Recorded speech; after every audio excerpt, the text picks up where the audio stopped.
पवित्रताई। जैसा कि मत्ती 12 उसकी 44 और 45 में लिखा है, तब कहती है कि मैं अपने उसी घर में जहाँ से निकली थी लौट जाऊंगी और आकर उसे सूना, झाड़ा बुहारा और सजा सजाया पाती है। तब वह जाकर अपने से और बुरी 7 आत्माओं को अपने साथ ले आती है और वह उसमें बैठकर वहाँ वास करती हैं। मेरे प्रियो, बाइबल में लिखा है कि जब एक दुष्ट आत्मा एक व्यक्ति से निकलती है और जब वह देखती है कि वह व्यक्ति परमेश्वर के साथ पवित्रताई में नहीं चल रहा है, तो वह 7 और दुष्ट आत्माओं को अपने साथ लेकर आती है और उस व्यक्ति के अंदर फिर से बैठकर वास करती है और उस व्यक्ति की दशा पहले से भी और ज्यादा खराब हो जाती है। मेरे प्रियो, बाइबल में लिखा है कि परमेश्वर ने कहा, बिना पवित्रताई के कोई मुझे देख नहीं सकता, इसलिए पवित्र बनो क्योंकि तुम्हारा बुलाने वाला पवित्र है। लोग कहते हैं कि मैं अपनी बुलाहट किस तरह पूरी करूं?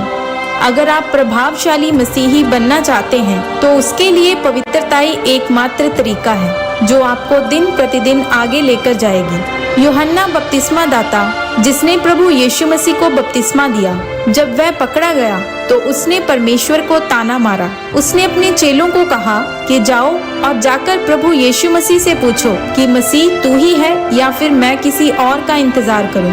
उसने नाराज होकर पूछा कि मैंने तो तुझे बपतिस्मा दिया है और तू मुझे इस कैद से छुड़ा नहीं रहा। यीशु ने यूहन्ना के चेलों से कहा कि उसे जाकर कह दो कि लंगड़े चलते हैं, अंधे देखते हैं, कोढ़ी शुद्ध होते हैं और धन्य है वो जो मेरे नाम के कारण ठोकर ना खाए। थोड़े ही दिनों के बाद राजा की बेटी ने राजा के सामने नाचकर उसको खुश किया और राजा ने खुश होकर उससे कहा कि बता तुझे क्या चाहिए, अगर तू मांगे तो मैं आधा राज्य तक तुझे दे दूंगा। लेकिन उसने कहा कि मुझे यूहन्ना बपतिस्मा देने वाले का सिर चाहिए।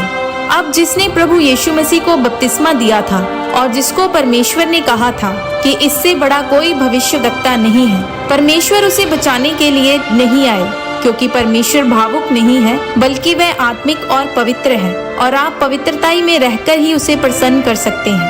अगर आप बाइबल में पौलुस और सिलास के बारे में पढ़ें तो लिखा है कि जब वह जेल में गए तो उनके हाथ और पाँव को काठ में ठोक दिया गया था, लेकिन जब उन्होंने आधी रात को धन्यवाद करते हुए परमेश्वर की आराधना की तो एक बड़ा भूकंप आया और जेल की नींवें हिल गई और पौलुस और सिलास के लिए बंदी गृह के सारे दरवाजे खुल गए। मेरे प्रियो, पौलुस और सिलास का चरित्र पवित्र था और वह परमेश्वर से इतना प्रेम करते थे कि उन्होंने अपने दुखों में भी परमेश्वर की आराधना करनी नहीं छोड़ी। उनके अच्छे चरित्र और पवित्रताई के कारण परमेश्वर ने उनके लिए जेल की नींव को हिला दिया और उन्हें आजाद किया। इसलिए मेरे प्रियो, अगर आपका जीवन भी पवित्रताई में होगा तो परमेश्वर आपके जीवन में भी बड़े बड़े काम करेगा और सबके सामने वह साबित करेगा कि वह आपके साथ है। आमीन।